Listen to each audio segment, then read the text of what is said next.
no complaints against the state of California. We're not rich or anything, but we survive. So, I mean, I can't buy my kids a house or anything. Oh, I ran off some of these errata slips for this Dead Sea Scrolls and the First Christians. Anyone need one of those? You know, the errata means the mistakes that are the printer's errors. Anyone want one of these for that book? There are many more than are on this, because I didn't get a chance to see the last proof, and I introduced proofs and mistakes into the last pages and printed it without showing it to me, so be sure that I would have found them. But these are the most glaring ones that I could get on one little card. And it's a bit embarrassing, but there you are. And then they reprinted it without letting us know. Okay, I would like to say a few words, if I could, about the archaeology and paleography of the scrolls before we forget that subject. Since we discussed when the scrolls were found, what was found, the archaeology was done there, as I did mention by Father Roland DeVoe. And he did several seasons from 1952 to 56. Most of the work was done by paid Arab laborers, not students like yourselves. So often that is good or bad. I can't judge if that's a good idea or not.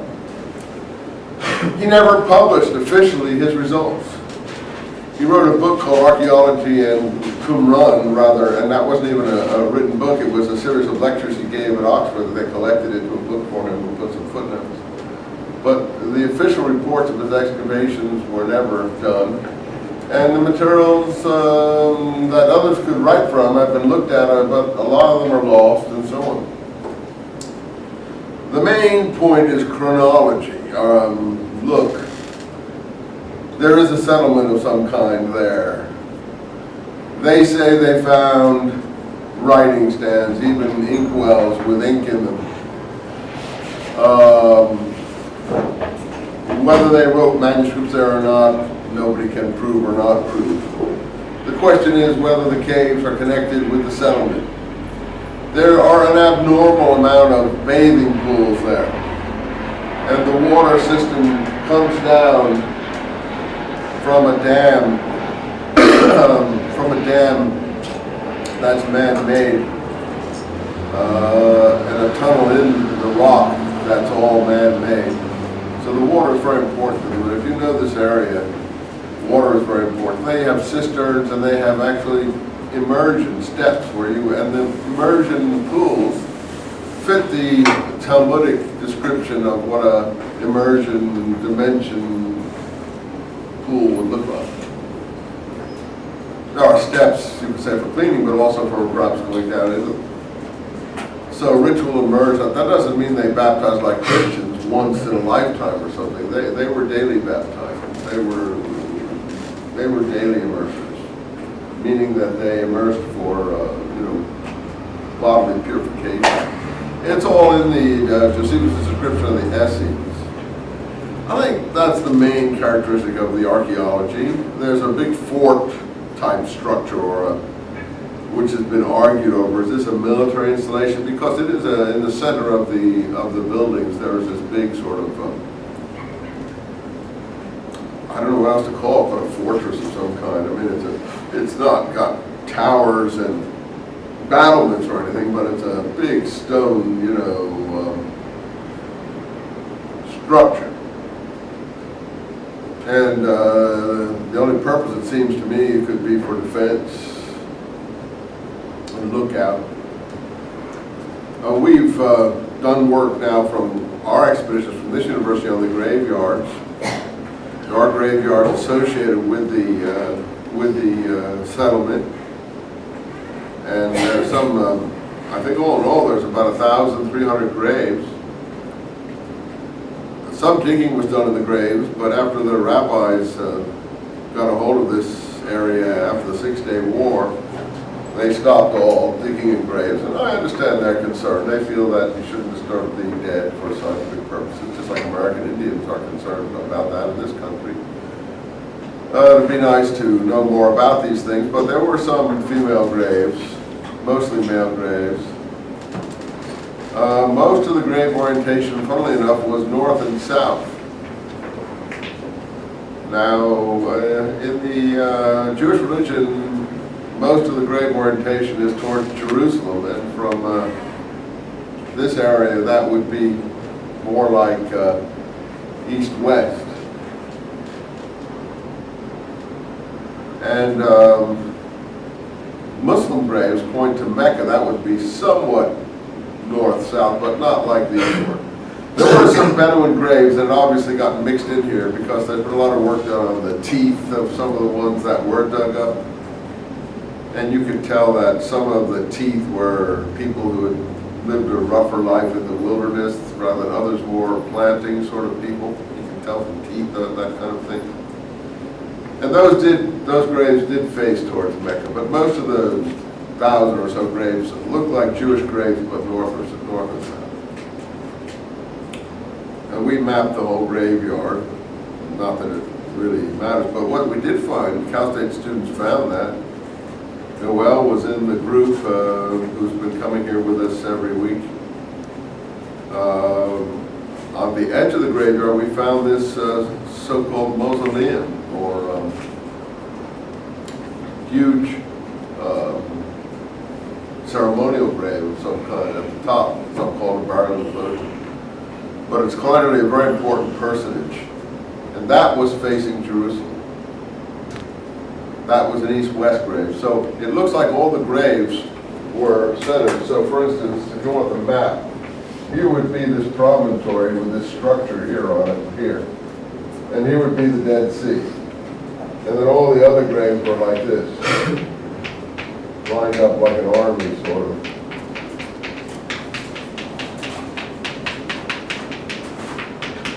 And so some say this is the righteous teacher's grave. Who knows what it is. There were some secondary burials of, I think, a woman and a child. But in any case, I think that's, I don't know, they haven't published those results, even I don't know, because I was not able to be in on the publishing of it, even though our students found it. The Israelis and some of the other ones, the fellow who had that NOVA program last night grabbed them as fast as he could for the publication, because they were the ones who were we were associate members of the expedition. And I wasn't there because of issues over the Israel Supreme Court matter of publishing the scrolls. I wasn't willing to put myself at any further risk than I already was there. But I sent the students out to represent. Ron Dubé went, N.T.will went, and some others of our students went. So that was covered actually. Ron got his picture in Time magazine for that. Go back issue, I think you'll find it about maybe 2 or 3 years ago, in the summer or August, I think, perhaps 2001. Oh, that made his parents extremely happy. So these things can happen to you by luck. Anyway, that's something. The main issue of the archaeology is the coin data. And the coin data gives you some idea of when this was inhabited. So the coins seem to go back to the period of John Hyrcanus. Now, we've studied enough now to know who John Hyrcanus was. And then they kind of hit a peak before the fall of Jerusalem in 63 BC to the Romans. And then there's a dribble of coins on to maybe about 40 BC or so, late mid-30s or something.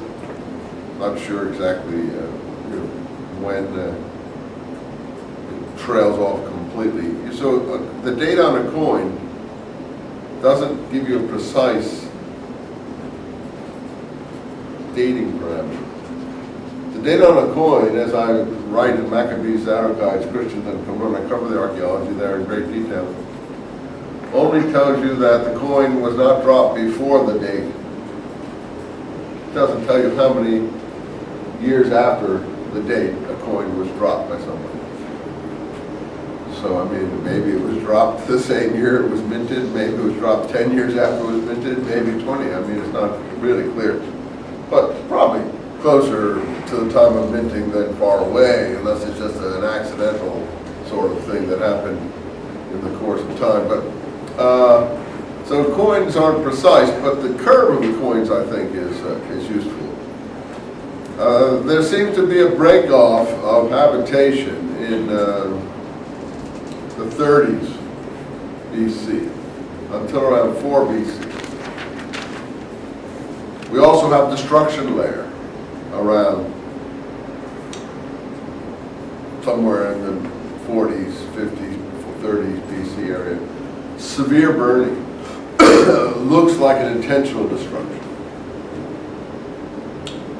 And then in 4 BC, what happened in 4 BC? Death of Herod. The coins start reappearing again. People start coming back, it's rebuilt. And then it hits a peak in habitation up to the time before the war against Rome, when it's the most coins. Jewish revolutionary coins. From the first and second year of the war against Rome, and then the coins trail off. And this is the problem with DeVoe's coins.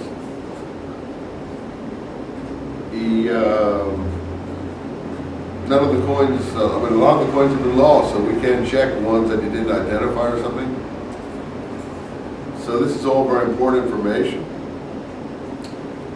Then there's another area not far from Qumran called Ein, which is, Ein means well or spring, which is about a kilometer or two south along the Dead Sea, where fresh water came up out of the ground, probably underground wells.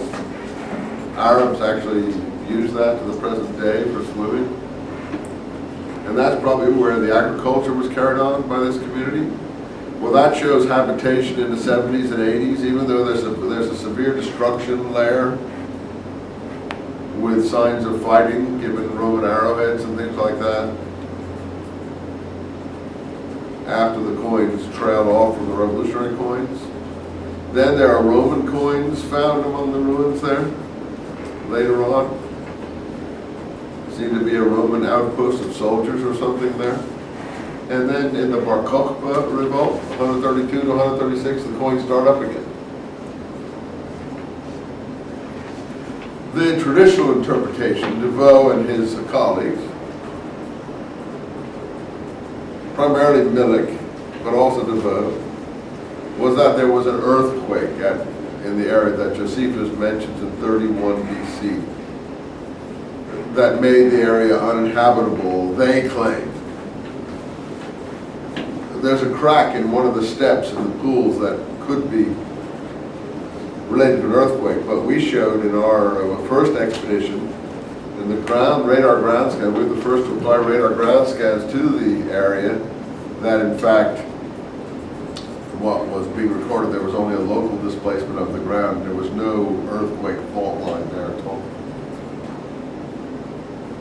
And in my book, Maccabees, I say that the earthquake is not sufficient to make a total abandonment of an area for 30 years. Because if they could come back in 4 BC, they could come back in 30 BC, 29 BC, 28 BC, or whatever. There have to be some other factors, and that's a correct interpretation of the scrolls would help you there. And I say that there have to be political factors that mitigate against inhabiting a certain area. And we see how repressive Herod was. And we see how antagonistic these people would have been to someone like Herod because of their antagonism to niece marriage and things like that, and divorce, and polygamy, all things the Herodian family indulged in to excess. So I'm not surprised that we found there was no earthquake damage at Qumran. Plus, the burning in the first strata of destruction is much more severe than you'd think a stone building or earthquake would have caused. With deliberate, dishes thrown over, burned, and things like that. Signs of a deliberate destruction. So that's what's wrong. The establishment people are assuming these are peaceful Essenes, not involved in a struggle against Rome or the Herodian family. And that's the defect of their theory from the beginning. And there were people who followed a zealot hypothesis. Cecil Roth and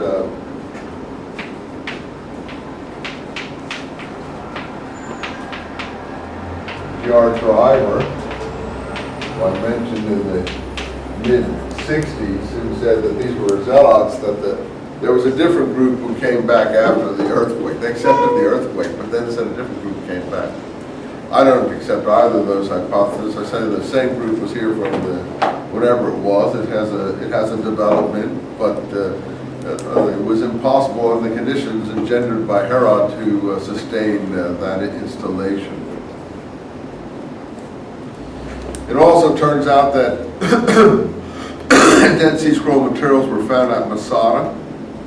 Masada is the fortress some 40 kilometers or so south of Qumran, where the Zealots, or the Sicarii, did their final suicide in 73 AD, where 1,000 people committed suicide, according to Josephus, at the end of the Jewish War. And it turns out there were some Qumran documents found there. What's the reason one has such disrespect for what we call the consensus view? Consensus of just the people who got a hold of the manuscripts early, and therefore they and their students have the same view. But why does one have such disrespect for it? Because their explanation for the fact of finding Dead Sea Scroll manuscripts at Masada is that some partisans went up and joined the defenders at Masada and brought some scrolls with them. I don't think that's a sufficient explanation. For instance, the copper scroll, they say things like, it's inconvenient. The Essenes wouldn't be interested in a temple treasure list, so therefore this must have been a different person who put it there. So they have these absurd explanations for what are straightforward things. This is a group involved in the revolutionary struggle against the Herodians and the Romans. And we see that in the literature. We'll see that in the literature. The problem is the consensus view has the opponents in the literature as Maccabees. In other words, they think all these negative comments are being made about Maccabean rulers. It's the most amazing turnabout in interpretation of data that I've ever witnessed in my life, which is why I've been so frustrated and zealous in my activities to try to get a more balanced view. And that's why I entered the struggle to free the scrolls, because I felt that at least if we could have free access to the scrolls, we wouldn't have a consensus dominated by who controlled the publication of the scrolls. Do you understand all that? So that's really what drives most of it. But the coin data, I think, is interesting. The coin data, of course, under Herod, the earthquake was of no just something that Milik, DeVoe, and others seized on to try to explain the destruction. Was of no consequence at all in the interruption of habitation signified by the coin data. The most populous period is during the war against Rome, so more and more holdouts and revolutionaries and, a bit like Fallujah, more and more resistance people, ended up there. Now the question is, since DeVoe didn't find anything past year 2 of the war, he said that he found a coin of the Roman 10th Legion there. So he hypothesized that the Roman 10th Legion had come down this way in 68 AD. You'd have to read your Josephus, on its way up to the besieging of Jerusalem and destroyed the installation. My question was always, first of all, the people didn't live in the buildings. The buildings, whatever, the few buildings they were communal buildings and bathing installations. The people lived in lean-tos, tents, or caves. So just because Roman troops came by at a certain time, if they did come by and burned a few buildings, unless they garrisoned the place, just like Fallujah again, unless you put Marines in that place, they're all going to come back. So the fact that they passed by there, whether they did or not, we can't say, would not have stopped revolutionary holdouts there unless they garrisoned the place. And certainly the rock structure, as high up as they went in the cliff faces, and the soldiers pursued them, they could always go higher. And the soldiers could never have caught them in the cliff faces. So they would have given up and gone on to Jerusalem. They wouldn't have left the garrison there until after Jerusalem fell. Now in the siege of Masada, as they besieged Masada for 3 years, they would have garrisoned that place. In any case, all this was to say, when were the scrolls put in the caves? The DeVoe group say that the terminus ad quem, I think, to which it's called, terminus to which. The cross DeVoe people, and everyone follows along with these things. The terminus to which, a quo is from which. They use Latin for it. Anyway, I may have that wrong, I think it's right, is 68, because that's when he said that the 10th Legion passed by there. But then it turned out that the coin he supposedly found was wrong anyway, and he had to retract that.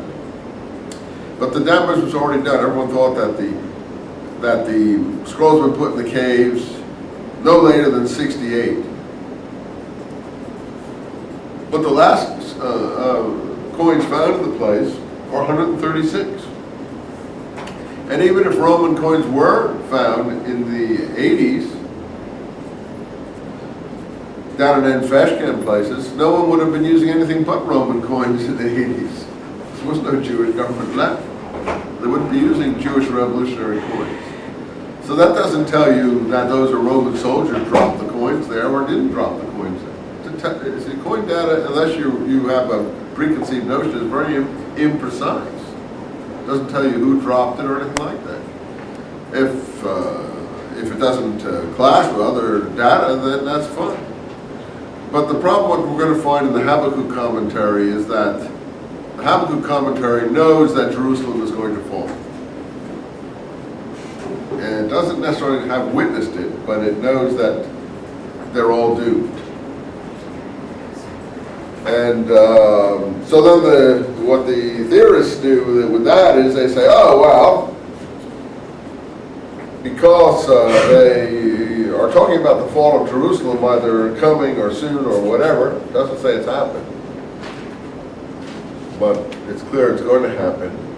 Well, many refugee groups, the ones who fled Jerusalem, you didn't get that far in Josephus, but one of Judas Galilean's sons or grandsons, called Menachem, put on the royal purple in 66 or so in Josephus when the uprising broke out, and he broke into the armory at Masada, which had been a Herodian installation, and he took it over, and his people remained there, obviously, and he went up to Jerusalem, and then other parties killed or stoned him in the party strife. So in any case, after that, Josephus says his partisans fled Jerusalem, didn't want anything more to do with what was going on there, and holed up in Masada.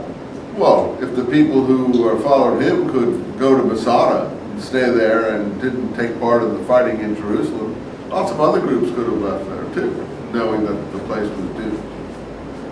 doesn't mean that they were pro-Roman sympathizers. And early Christians have a prophecy that early Christians were warned to flee Jerusalem after the death of James. It's called the Pella Flight tradition. It's in the early Christian theology books. So lots of groups knew that Jerusalem was doomed, and we had that prophet going around saying Jerusalem was doomed in Josephus. I mean, if you had half a brain, you knew that the Romans were going to destroy the place. So you were either going to hold out like the Fallujah people did with the U.S. I mean, anyone doubt the U.S. Marines were going to take Fallujah? It just depends how serious you were in wanting to defend it. I mean, if I were one of those guys, I think I'd have taken off. I don't think I'd have waited around for the Marines to come, frankly. I'm not saying that I'm a total coward, but I'm not a complete foolhardy person either, and life is somewhat precious. I mean, it's good to make a good death, according to Maccabee books, remember, but you know, within a certain rational way. So I don't think that the Romans passing through an area mean that they controlled the area, and the Iraq thing is very illustrative of that. So I think all these theories are theories made in ivory towers by very childish-minded people who have no good real experience of the world, and because they're at Harvard or Oxford or the École Biblique, people take their view as gospel, and nobody questions them until some mavericks like myself come along and cause trouble, and then everyone begins to maybe think more seriously about these things. So there's no final conclusions about this. As I say in my Maccabees book, the only real conclusion you can draw is that the scrolls had to be put in the caves before 136 AD. They could have been put in the caves any time before that. They didn't have to be put in the caves in 68 AD. They may have been. There could have been groups hanging around in the caves reading you know, the documents in Cave 1 in the year 80, 90, 100. Who's going to be bothering them? Nobody else ever went out there for another 2,000 years anyway. Who would bother them if they wanted to sit up in some caves reading these documents? Nobody was going to go out there very frequently. And if anyone did come, I mean, they could see them a mile away and take off. You know, you can't catch anyone. No, we can't even catch Zarqawi with, you know, 150,000 U.S. soldiers in Iraq. You can't catch anyone who doesn't want to be caught in these areas. Bin Laden, I don't even know where that guy is. He's hiding in some cave somewhere. Who knows? So that's what I'm trying to say, that the archaeology doesn't tell you when the documents were put in the caves. It doesn't tell you when total just because the buildings were burned. If they were burned, it doesn't say that habitation ended. The two are not necessarily the same. The Enfeshka fields show evidence of activity in the 80s and 90s. So the archaeology, I would say, is inconclusive. All things being equal, if our documents agree with it, fine. But if the documents don't agree with it, then the documents take precedence over the archaeology. And if there's you know, if the fall of Jerusalem is being talked about in the Habakkuk commentary, that's why it's so important. We have to decide which fall of Jerusalem that is. See, the Orthodox consensus groups say, oh, well, it's not 70 AD, it's not Masada. Therefore, it's 37 BC, 63 BC, or the time of Judas Maccabeus. I mean, that's the other three falls of Jerusalem we have here. That's why we did the history, so you can make a rational choice. Well, when you read the Habakkuk commentary, I think you'll see that it's 70 AD they're talking about. And it's only this pseudo-scientific results centered around the archaeology that causes people to think otherwise. Then the paleography is similar. We have these sequences which all other things being equal, may work. I told you about that. They try to date these manuscripts according to their analysis of the way given letters look and the developments and changes in given letters. We're talking about a very small time frame here, 200 years or so. We don't have any external controls. We don't have any external controls by which to check if we're right. We don't have any dated manuscripts from any of these periods to tell us if the assumptions that these people are making about their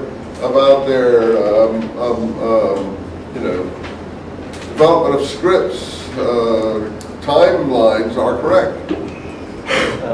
Can you define paleography? Is that Paleography is the way a letter looks, handwriting. okay? Study of handwriting.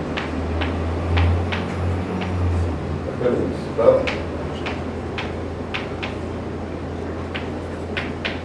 Some people put an A where Is that styles or just letter usage or a bit of everything? everything. The way, the analysis of handwriting and style or development of scripts, things like that. Look, Cross of Harvard was the one, invented by Birnbaum, as I told you. It's all in my Maccabees book. I have several chapters on this in both the Habakkuk commentary and the Maccabees Zadokites. Those essays are all in the Dead Sea Scrolls and the First Christians. He's still alive, he's still at Harvard, he's still causing trouble. He actually identified the ossuary, the James ossuary recently as authentic, and then he took it back when he found out that others were questioning it. So these people, they seem like experts because they're at these famous places, but it doesn't make them experts. It just means that they got a job when someone else didn't, and then they sit their whole life. You know, just because someone's on the Supreme Court doesn't mean that he's the best justice in America. And we can see that some of those justices are some of the worst justices in America. So that doesn't tell you anything. And Cross followed this fellow I like to call Bird Brain, but his name is Birnbaum. And I criticize him quite extensively in Maccabees Zadokites. And I give all the reasons for it, and I don't see any reason to take any of the things I said back about the way he tries to prove these sequences of script styles.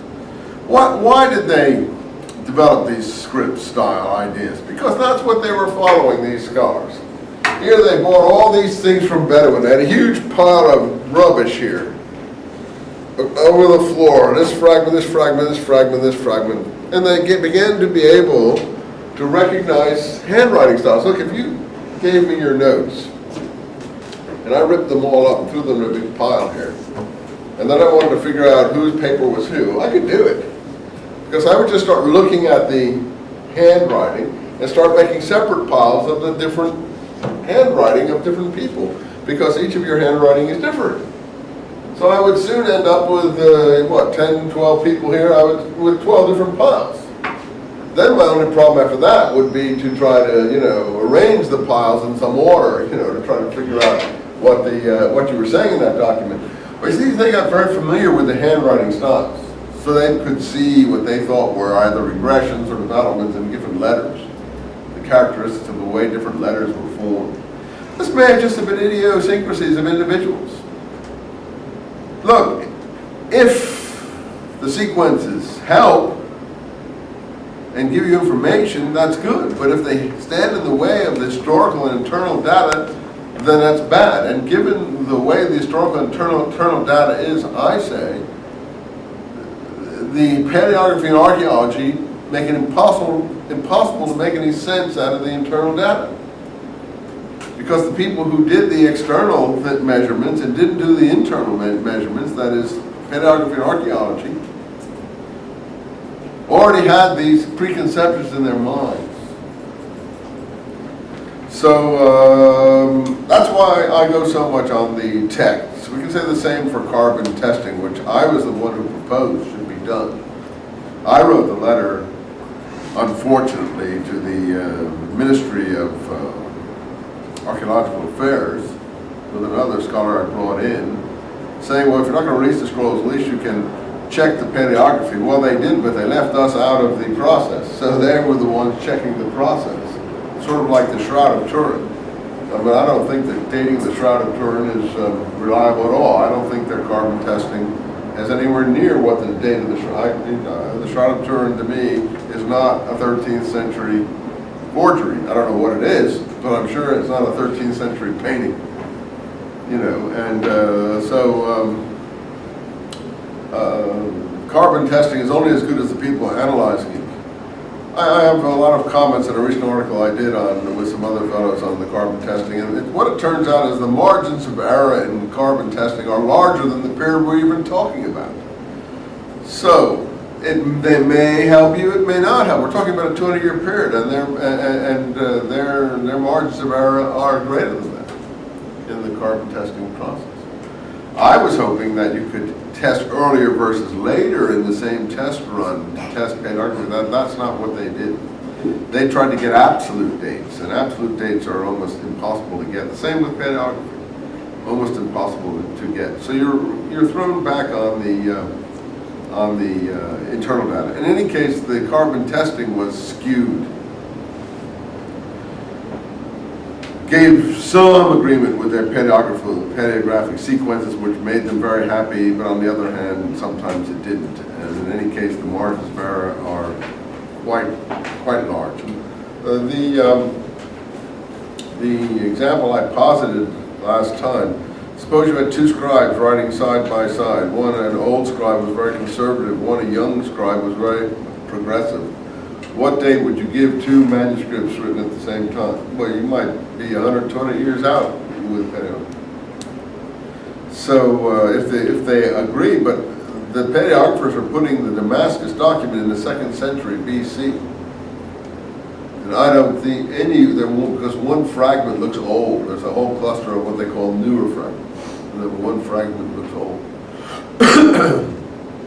I don't see any way you can put the Damascus document in the 2nd century BC, given its references to the new covenant land of Damascus and the various things we've been looking at. Community rule the same. Yet it's going to talk about the way in the wilderness and things like that. So from what we've been reading, it seems to me that these are more like 1st century documents, the sectarian documents. And when you compare one document with another, they all refer to the same people. So they all are basically written around the same time. They all refer to the same people, the same events. So you're not going to write a document 200 years later about someone who existed in the time of George Washington. You know, these are vivid contemporary commentaries. So anyway, let's hold those are the arguments in the field. The people who go by external data, the people who go by internal data. And you can choose whatever you think is right. Let's go back, because I want to go back to the Damascus document, okay? Just hold that in abeyance and think about it yourself, and then we'll...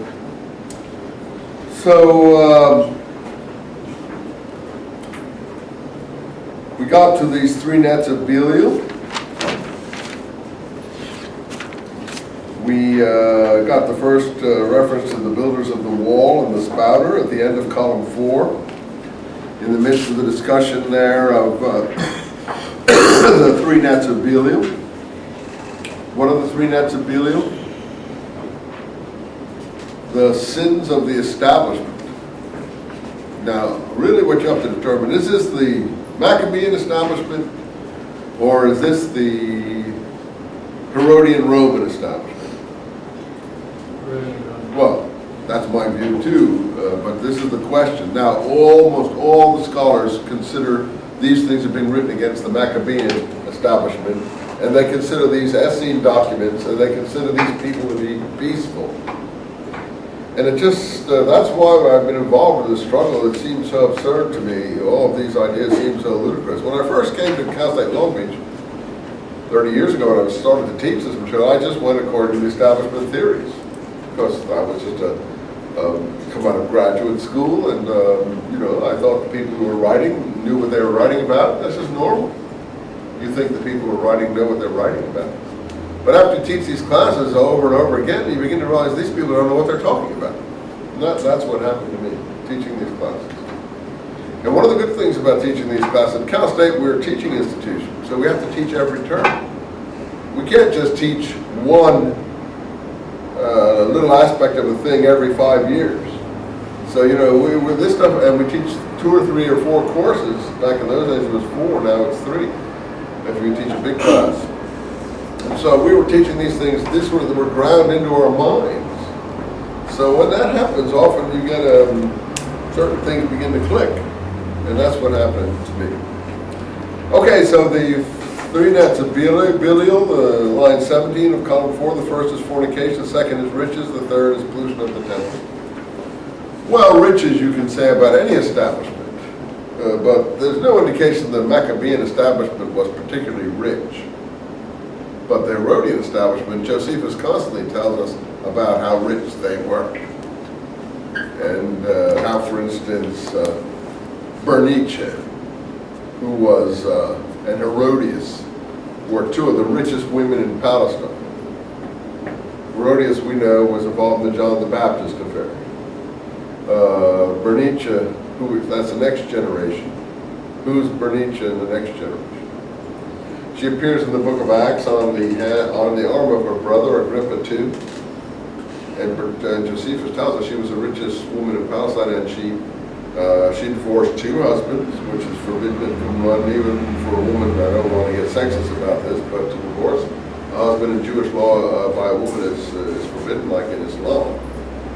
Now it's acceptable, but back then it wasn't. So she married a non-Jewish husband, and then she became the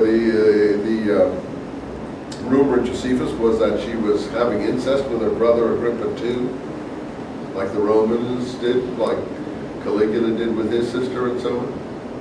Maybe they thought that would be proof of how they were royal. In any case, whether they did or not, it didn't matter. The people thought they did, and they stoned them. They wouldn't let them in Jerusalem right up to the war against Rome. So these rulers were very angry by the 60s at the people. And when the Roman army came in, they wanted to get them. You know, they were really angry. And they were happy the Roman army came in. And the people, you know, wouldn't let them even in Jerusalem. They considered them so impure. When the war broke out, Josephus says the revolutionaries tried to turn the poor against the rich. Well, here we have the antagonism to riches. And James's community was called the poor, and the letter of James in the New Testament say that the rich killed the righteous one, and against the rich, wait, what's going to happen to you? You know, the riches you stored up, the Lord is coming. Wait until he comes, and you're going to get it. Letter of James, of course, Paul doesn't say these things, but the letter of James is very unquote Christian in the sense of Pauline Christianity, which is why Martin Luther felt the letter of James shouldn't be included in the New Testament. Yeah, he's right. It's a Dead Sea Scroll like documents. The mindset is like the Dead Sea Scrolls. And it's very much for the poor. Very early on in the 2nd chapter of James, it says something about the kingdom God promised to the poor or those who love him, or something like that. And it says the royal law, according to the scripture, is love your neighbor as yourself, which we've already come upon here in the Damascus Document, and we'll find that that's part of the new covenant in the Damascus Document. So all these kinds of parallels to the New Testament, for instance, not the whole ethos of the New Testament, but things in it, and other things we've been reading about, is what leads me to put this in the 1st century, not in the 2nd century BC, because we're not hearing these kinds of things in the 2nd century BC. But let's hold that in abeyance. Let's read some more here. So, riches, Herodian for sure. Fornication, Herodian for sure. Because who's fornicating in these people's eyes? When they define fornication as marrying nieces, we know who they're talking about. That is, to me, the single most important accusation. Rabbinic Judaism, Pharisee Judaism, does not forbid marriage with nieces, probably because the Herodians sponsored Pharisee Judaism. But the scrolls do forbid it. And that to me is an attack, enough of an attack to have John the Baptist and people lose his head. I don't think John the Baptist lost his head on that obscure idea of Levirate marriage, which someone overseas was trying to figure out what was going on here in Palestine. Because Levirate marriage had nothing to do with the situation he was complaining about. He was complaining about divorce, marrying, though Herodias married two uncles, not one. Divorced one to marry the other. All these things are forbidden in the Dead Sea Scrolls, not in Rabbinic Judaism. Brings John the Baptist very close to the scrolls. But if I'm writing in Spain or in Asia Minor and I don't have newsreels, how am I going to try to interpret why a guy lost his head in such a situation? I might go to the Old Testament and try to find some obscure law that might help me to figure this out. And that's where you get the picture, I think, in some of these New Testament presentations. I mean, I have no doubt that John lost his head in confrontation with the Herodian family and disapproval of their marital activities. We'd all agree on that. So that's similar to the scrolls. So fornication is a big charge, but it's defined very narrowly. Not just any old fornication. Very narrowly. Polygamy, which Herod had 10 wives. I don't think the Maccabees indulged in polygamy to any extent. Married close cousins, occasionally they may have done so, but I don't think it was a family policy. It was the Herodian family policy.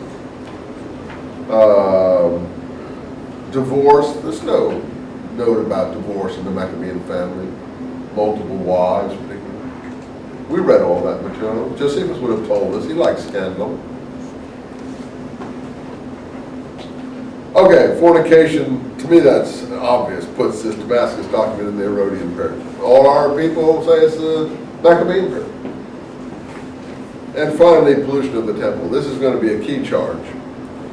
And they say that they're polluting the temple here, line 6 of column 5, builders of the wall particularly, because they do not separate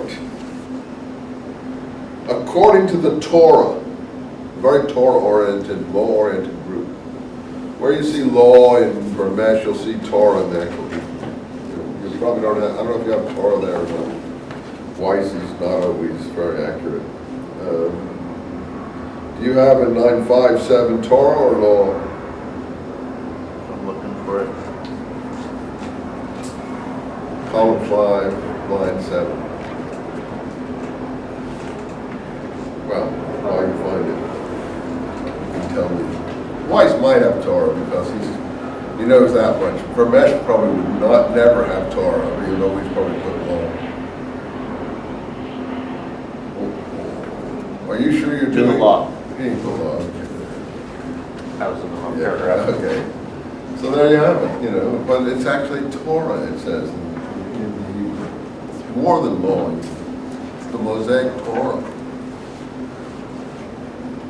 That is, clean from unclean is what they're talking about separating in the temple. So not only did they separate, because I think they're taking gifts from Gentiles, which are considered polluted by these extremists. Things sacrificed to idols, as James puts it in the New Testament, forbidding things sacrificed to idols, blood, and so on in the book of Acts, even though Paul permits it, James forbids it.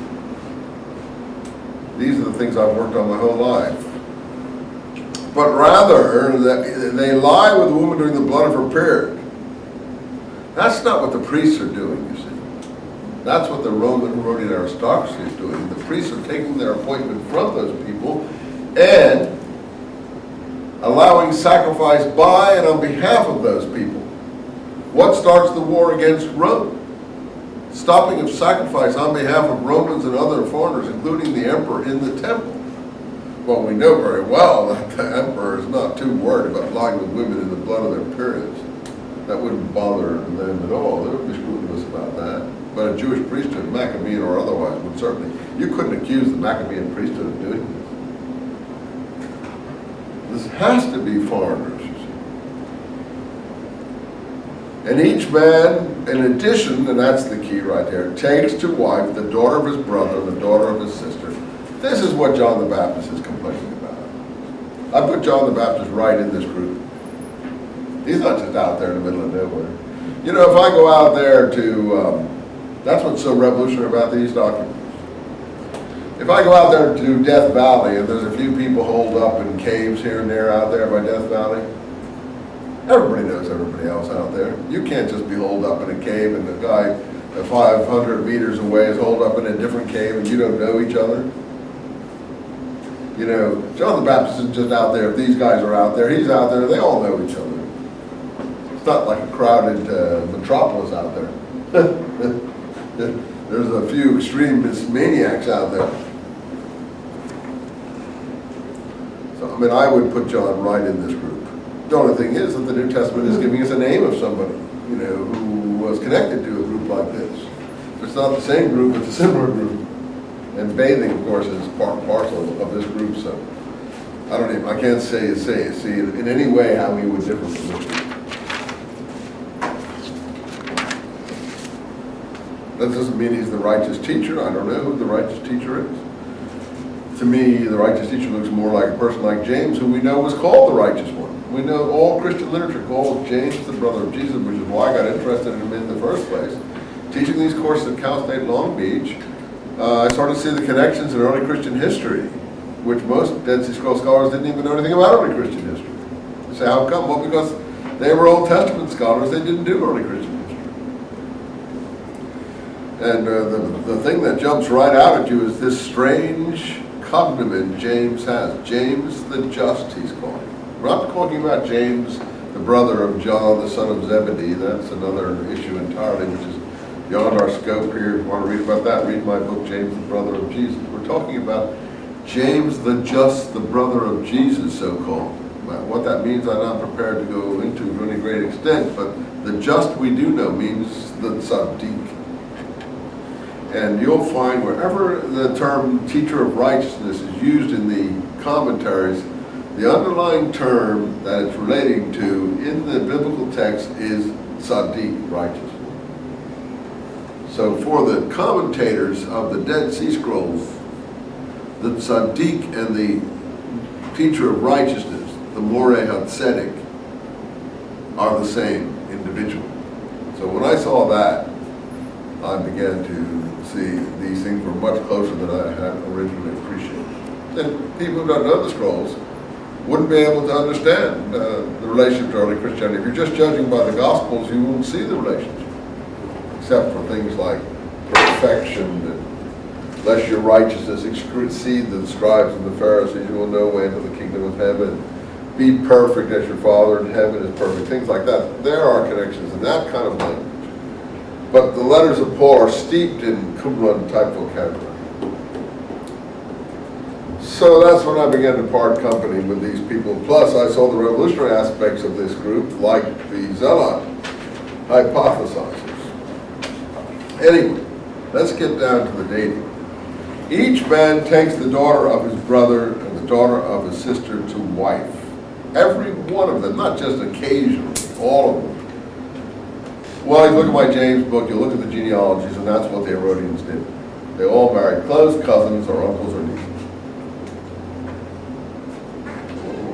You know, to me that's proof. That's it. That's what they call in geometry QED, proof. At least the period is not the Maccabean period. Yeah, every scholar you'll read just goes on as if this is the Maccabean period. Well, so we have no communication in this field between people. But Moses said, you shall not approach your sister. We did this before. She is your near kin. And so they extended the law for men also to women. And they pollute their Holy Spirit. And they open their mouth with a tongue full of insults. Always this Holy Spirit language is used in a lot of the documents. And of course, as Christianity as we know it, Holy Spirit is being used a different way, but being used. But you don't see anything about Holy Spirit in the Maccabee books. Or Josephus, for instance, in the Maccabean period. But in Christianity you do. Anyway, they open their mouth with a tongue full of insults against the laws of the covenant of God, saying they are not certain, they are not sure. They speak an abomination, blasphemy. You know, all the charges against James and Jesus is that we blasphemy, blasphemy. An abomination or blasphemy, whatever the word you want to use in English. And they're all kindlers of the fire and lighters of firebrands. Their webs are spiders' eggs, and the eggs of vipers are their offspring or their eggs. Well, you know, we have those expressions attributed to John. I'm sure just a few things that they heard, remembered. Oh, you generation of vipers, who told you to flee the fire to come? Well, not just a variation on this. This is just slightly different, but it's the same sentiment. In fact, this is probably the original of those kinds of things that are being written in Greek overseas by people who have a vague information about this was the kind of thing that was being said. Whoever, and that's the key, approaches them, that is the ruling establishment. And I don't think anyone felt this way about the Maccabees. The Maccabees were saintly, holy people. They may have had political differences, but nobody felt this way. Josephus was very proud of his Maccabean blood, for instance. Whoever approaches them cannot be purified or cleansed. If you go near them, you're unclean. Now, in Acts, Christians learn, do not make distinction between holy and profane. You know, I shall never again call any man or thing unclean, Peter says. But that's after a tablecloth vision he gets from heaven. But the historical Peter, he said, before this I had never touched any unclean thing. He needs a tablecloth vision from heaven? Well, I don't think tablecloth vision from heaven is probably any more real than a Mel Gibson movie. I know that we like to think it is because we don't want to hold on to our beautiful memories of childhood. But when the day you see a tablecloth come down from heaven and a voice cry out, and I come and report that to you, you can put me in the lunatic asylum. And I'm sure you will too. If I say, hey, I just came up Orange County Freeway and oh my God, a tablecloth came down from heaven in front of me on the freeway, and there were all kinds of forbidden. A voice cried out and said, eat, Robert, eat. You guys would think I was insane. But that's the point. We accept in the past what we don't accept in the present. Anything can happen in the past. But if someone does it in the present, you just run away from it. So I'm saying, I'm not trying to hurt your faith. All I'm trying to say is be discriminating about things. Don't accept in the past what you wouldn't accept in the present. Be realistic. In any case, there's nothing miraculous here. So, like an accursed thing is housed and guilty unless he was forced. Okay, if they're forced to have contact with these people, okay. But otherwise, it's like Bin Laden. You go near any of the Americans, you're dead meat. Or the Europeans. This is the mindset here. Just put the Romans as the British and the Americans, and these people as the Bin Laden extremists. Not that I think they're that bad. I think they're fighting a noble cause, not what Bin Laden's doing. But still, the mindset has a similar ring to it, and you'll get some idea. For in former times, God visited their works. Remember we had visited earlier. Now God is visiting their works, and his wrath was kindled against their actions. Then, we already did all these things here.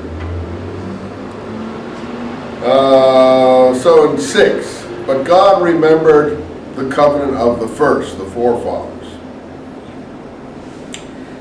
And he raised up from Aaron men of discernment, the priesthood, and from Israel men of wisdom, and made them listen.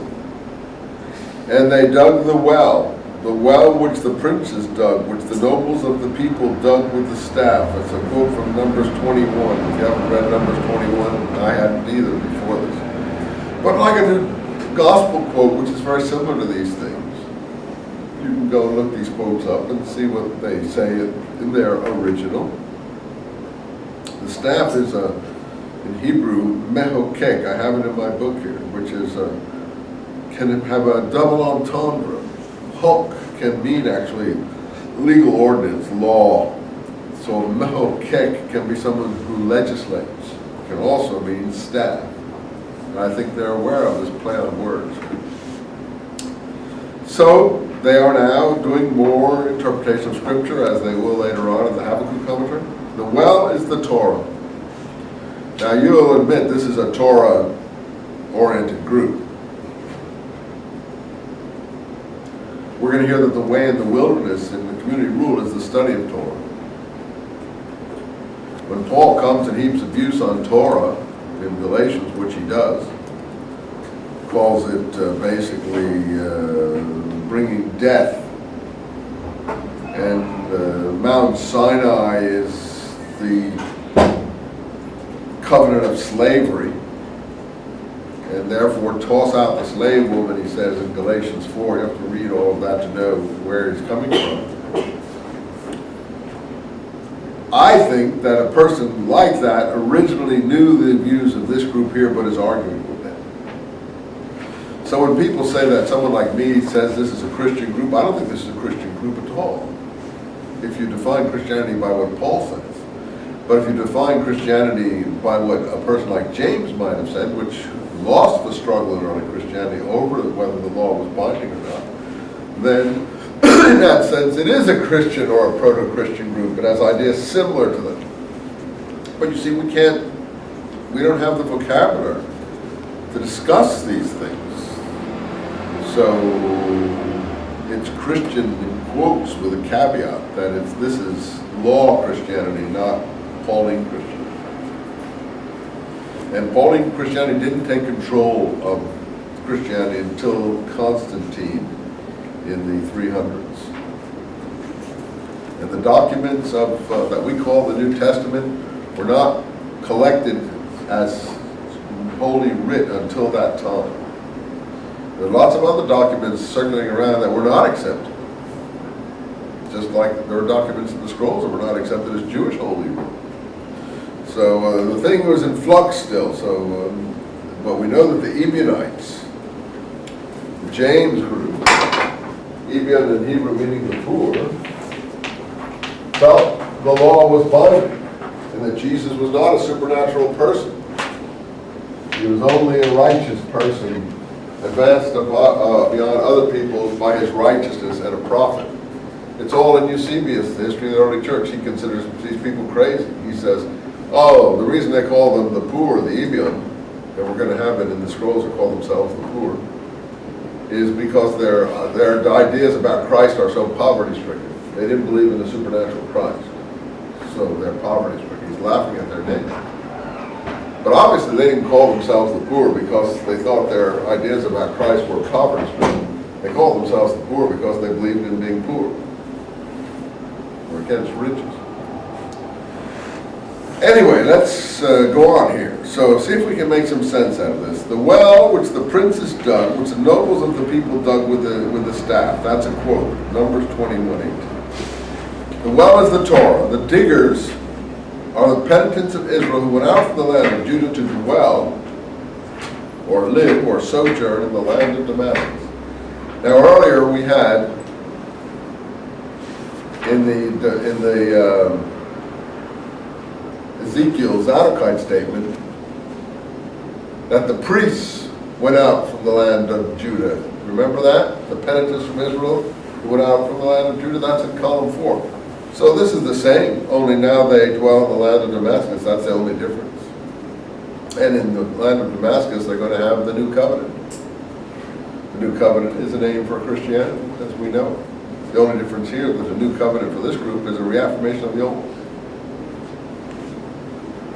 For Paul, it's the new covenant in the blood of Christ.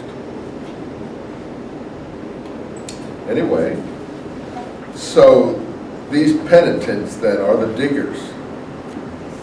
So they're also penitents and they digged a well, for which reason God called them all princes. Because they sought him with honor, and their honor was questioned by no man. And the staff, he is the interpreter of the Torah. We're going to hear about him again in column 7. Of whom Isaiah 54 also said he creates an instrument for his works. Back to the original. The nobles of the people, and I think if you add an S there, you'll get peoples. They like to play with words. Are those who came to dig the well with staves. Staves being a play on this hukim. So you have hukim, laws, staff, mehukek, decreed, hakak, all based on the same HKK root in Hebrew. You have to know a little Hebrew to get the feel for what that is, but you'll think of a word. They're playing around with words here, but it's always based on the law, and the leader is the lawgiver, and he decrees the laws in which they would all walk during the era of evil, line 10. Until the rising or the standing up, and it's important to decide if that's standing up or rising. If it's just coming, then it doesn't have an extra special significance. But if it's rising, it can be resurrection as well as coming. He who will pour down righteousness at the end of days. Well, Jesus is going to pour down righteousness in our view in California mostly at the end of days, isn't he? And it's just a different kind of version of what a Jesus would look like to them. Not exactly our view of Jesus. That may be a mistake. It may be the more, not the yore. That's not sure if that's a copyist error. It could just be the teacher of righteousness at the end of days, the standing up of the teacher. But that to me implies that he's already dead and he's going to return. May not. The reason is that in Ezekiel, the bones are said to stand up. That's the word for resurrection. There's no word for resurrection in Hebrew. It's standing. Stand up from the dead at the end of days. Everyone's going to stand up from the dead at the end of days. So I don't say that's the only interpretation. It's one possible interpretation, but this is very complicated stuff. You will agree with me on that, I think, right? Let's go on. This is one very complicated document. Fortunately, we have the whole thing. We've already spent 2 whole periods on it. We've got to hurry and get through it. But all who brought into the covenant shall not enter the temple to kindle its altar in vain. Rather, they shall bar the door, or be barrers of the door. Just as God said by Malachi, who among you shall not bar its door, nor should you light my altar in vain. If they do not keep the commandments, that is, and do according to the precise letter of the Torah, again the word is Torah, not law, in the era of wickedness, to separate from the sons of the pit. All this esoteric will cover. But the separation we understand. They believe in separating from unclean people who they call the sons of the pit. Would we really be the sons of hell, the sons of, you son of a bitch, you son of the devil or whatever, sons of the pit. And here's that word, keep away from. Now in the letter, in the book of Acts, James gives rulings to overseas communities, and he says, keep away from blood. We've had already that in this document. Fornication,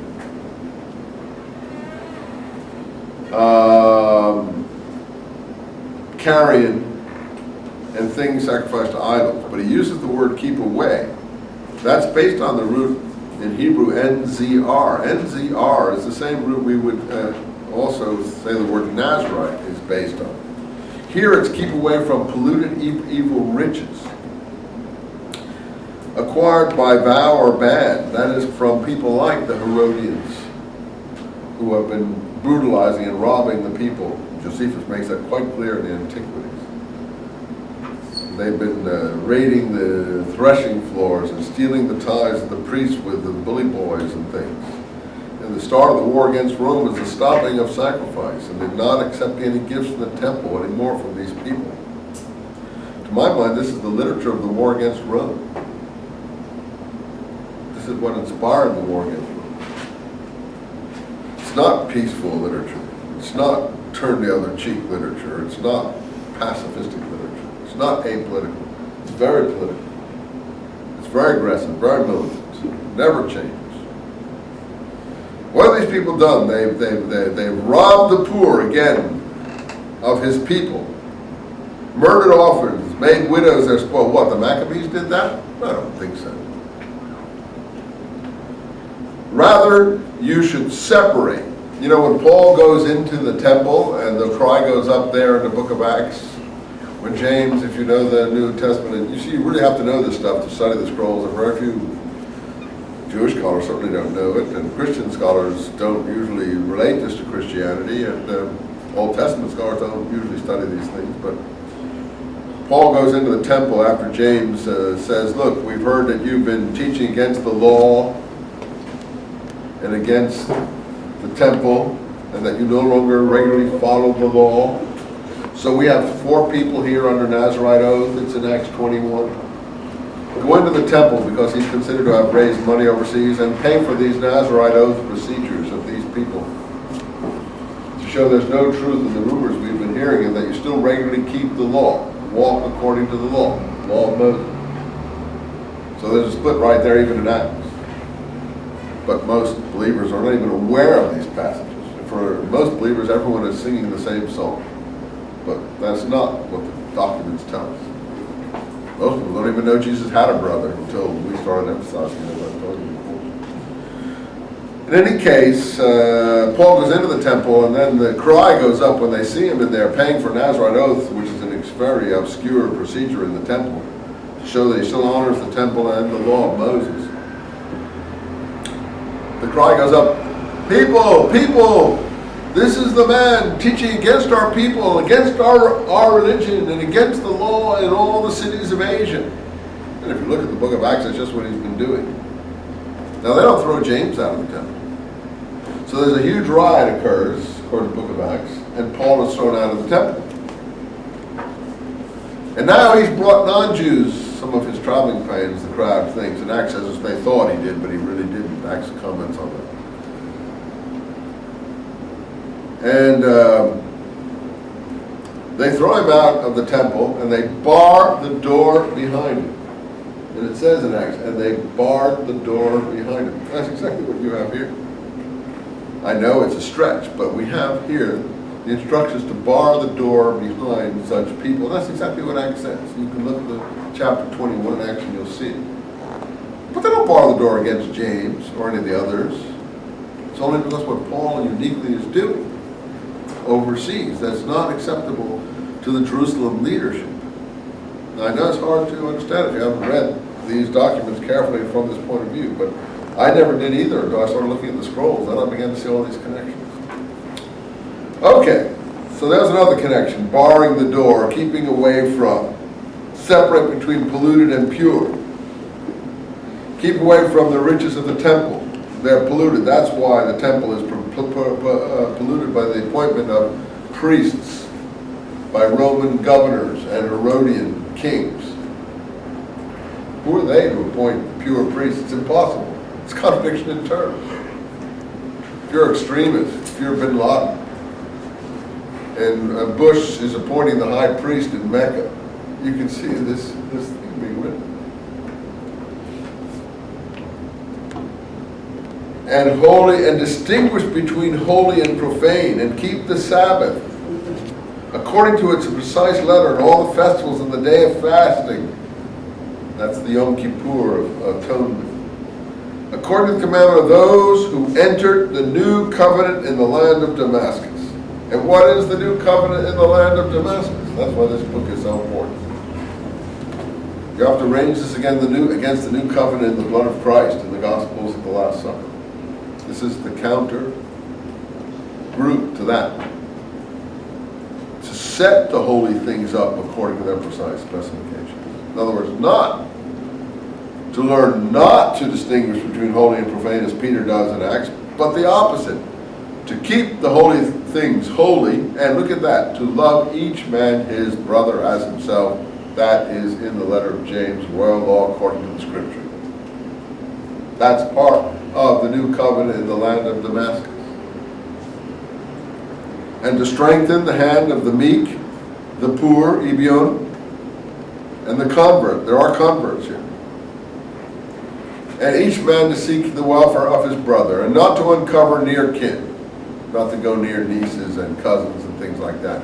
And again, keep away from, again, based on that Nazarite thing, fornication. That's word for word from the instructions of James in Acts 15. Keep away from fornication. That's just like word for word.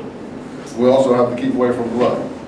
That's where I saw these connections. Now, where are these things in the Maccabee book? Where are these things, I mean, in the earlier periods? I don't see anything similar to this anywhere before the first century.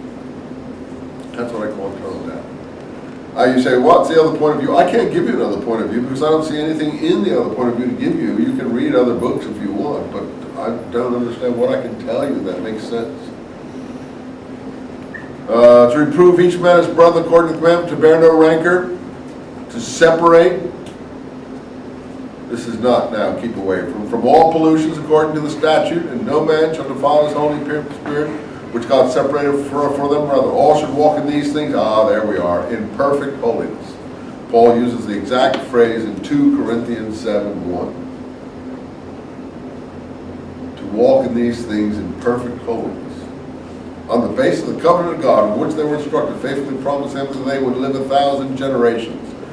Now there are 2 manuscripts, Manuscript A, Manuscript B. Manuscript B starts here paralleling, but adding a few words. Manuscript B is another version, as we said, found in the Cairo-Geniza. Now, most of this is paralleled by the fragments from Cave 4. But the fragments from Cave 4 were very badly preserved, so we don't have everything, but mostly it's parallel. If you want to see if a given phrase is parallel from Manuscript B or from Manuscript A, you'd have to check it very closely. That could even be a paper. Promising them they would live for 1,000 generations, as is written, keeping the covenant and the grace or piety promised to those who love and keep my covenants for 1,000 generations. And those living in camps, there's camps in the wilderness, something called the rule of the land, and then Manuscript B adds, as per the laws of land, as they were of old, whatever that means. And they take wives and beget sons. They shall not walk in accordance with the Torah, according to the statute they were instructed as the rule of Torah, which speaks about between a man and a wife, between a father and a son, something about marrying in the wrong way. And not maybe, no polygamy, no marrying close relatives, whatever. No niece marriage. But all those who rejected the covenant, we paid the reward on evil ones when God visits the earth. Third time we hear about God visiting the earth. First time was to make a route to planting grow up. Next time was in the first destruction, and now this is the second destruction. God is going to visit them for destruction. Look at Manuscript A. I have the 2 separated, and I don't know. It's better, to my mind, the way I've done it than the books you probably have, but you've got to keep going back and forth. In Manuscript B, this is column 19. In Manuscript A, we're only in column 7, but they parallel here, so I put them side by side. It'd be almost impossible to follow in that book that you have. And Manuscript A has, when there will come to pass the word which is written in the words of Isaiah son of Amos the prophet, which say, there shall come upon you and upon your people and upon the house of your father days, the like of which have never occurred since Ephraim departed from Judah. Manuscript B says, when God visits the earth, when there shall come to pass the word which is written by the hand of Zechariah the prophet. So one quotes Isaiah, the other Zechariah, just 2 variant versions of the same text. Awake, O sword, against my shepherd, against the man who is my companion, says God, strike the shepherd and scatter the flock. Let's finish Manuscript B here. And I will stretch my hand over the little ones, Zechariah 13:7. The keepers of him are the meek of the flock. They shall escape in the era of visitation. That's like the escape of the early Christians from Jerusalem. But the rest shall be given over to the sword at the coming of the Messiah of Aaron and Israel. Now, the Messiah of Aaron and Israel is a single person. It's not a dual because the verbs are not dual. It's not a plural.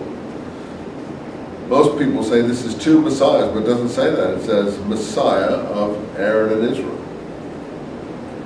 And the verbs and everything are singular.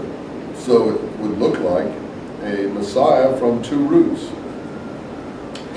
As it was in the hour of the first visitation, concerning which God said, now hear Ezekiel, to put a mark on the foreheads of those who cry and weep, Ezekiel 9:4. At that point in Ezekiel, Ezekiel goes around and saves the people who are going to be saved in Jerusalem at the time of the first destruction of the temple. So they're referring to the second destruction of the temple. These people know the temple is going to be destroyed and a certain group are going to escape. Let's go back here to manuscript A. That was B I read until we catch up with each other in column A. This is wild material. So there's not going to be anything like this since the day Ephraim departed from Judah. When the two houses of Israel separated, Ephraim departed from Judah, and all those who turned back were delivered up to the sword. That's the north separated from the south. I don't quite know what they're talking about here.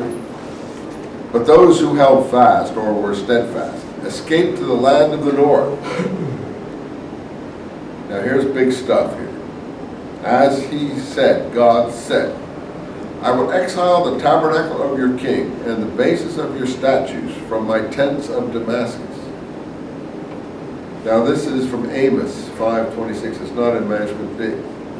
The books of the Torah, these are the tabernacle of the king. So the Torah is now the tent of the king, let us say. Now that's subjected to exegesis. As he also said, God said later in Amos, I will establish the tent of David which is fallen.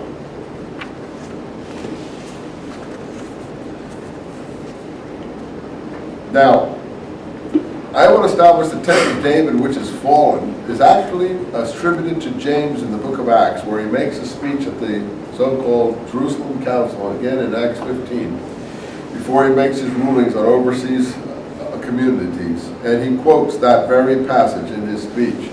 I will establish the tent of David which is fallen. I will re-erect the tent of David which is fallen.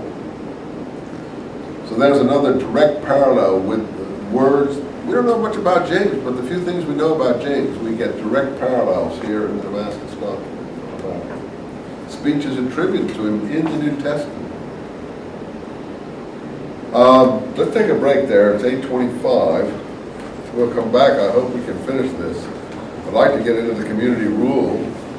We still want to read the War Scroll, the community rule, and the Habakkuk commentary before the end of this class, and anything else we can read on top of that, depending on how much we can make. But we have to go through this slowly, you see, because this is so complicated that there's no way to do it fast. I hope you forgive me. I apologize. It's no fun for me either. But leave it at that. Have a break.